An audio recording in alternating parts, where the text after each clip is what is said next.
Vrem spitale, nu catedrale!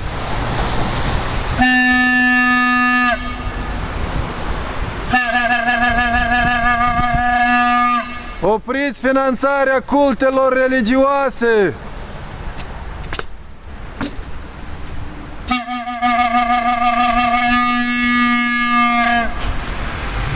Nu vrem fracturare, nu vrem cianurare!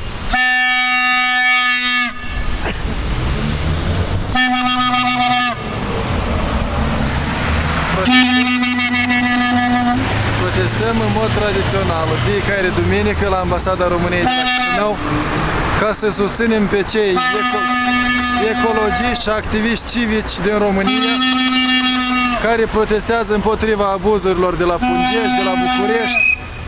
Cerem ca guvernul Ponta să aibă grijă de mediu, pentru că mediul nu are graniță și nu are cetățenie. Și mediul României ne pasă la fel de mult ca și mediul de aici, de partea asta de Prut, pentru că ne-ar afecta și pe noi.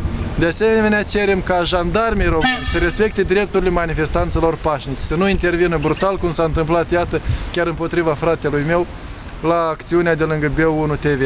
Aveți grijă de drepturile omului.